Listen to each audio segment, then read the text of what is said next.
L'envoyé américain Amos Hochstein est arrivé lundi au Liban à l'invitation de responsables libanais qui, irrités par l'arrivée d'un navire de production israélien dans une zone contestée de la Méditerranée, connue sous le nom de gisement de gaz de Karish, veulent relancer les négociations qui se sont terminées à la hâte en 2020, lorsque le Liban a revendiqué plus de territoire qu'il n'en a officiellement. Le pays semble maintenant assouplir sa position aux grandes dames de certains officiels.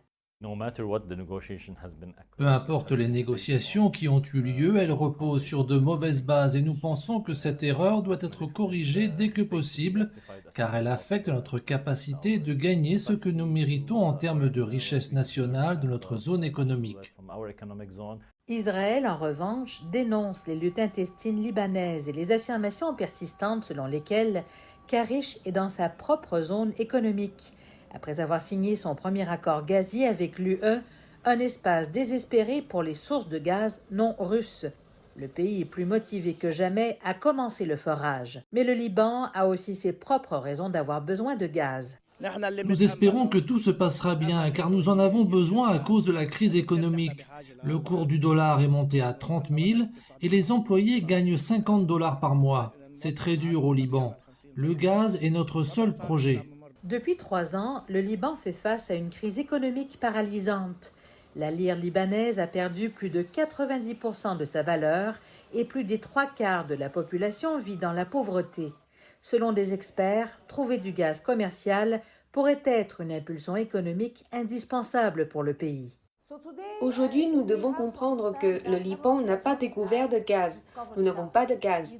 Nous n'avons découvert aucun gisement ni réservoir. Nous en sommes donc aux toutes premières étapes. Lori Ateyan dit que les allers-retours actuels ne font que retarder le processus pour les géants de l'énergie comme Total, qui suspendent l'exploration jusqu'à ce que les négociations soient terminées. Nous sommes aujourd'hui dans une situation où les limitations ou les négociations ne sont pas conclues, avec un résultat connu, peut-être que Total ne pourra pas travailler. Cela signifie donc que nous retardons toutes sortes de découvertes. En attendant, Israël et l'Égypte ont signé des accords avec l'UE pour fournir du gaz israélien à l'Europe via l'infrastructure égyptienne. Bien que la position de négociation relayée par le président Aoun à l'envoyé américain Amos Hochstein ne soit pas officiellement connue, il a déclaré que le Liban avait fait un important pas en avant en présentant une approche plus unie. Amos Hochstein devrait maintenant se rendre en Israël avec la nouvelle offre du Liban, ce qui pourrait permettre le démarrage prochain de négociations indirectes à quelques mètres d'ici.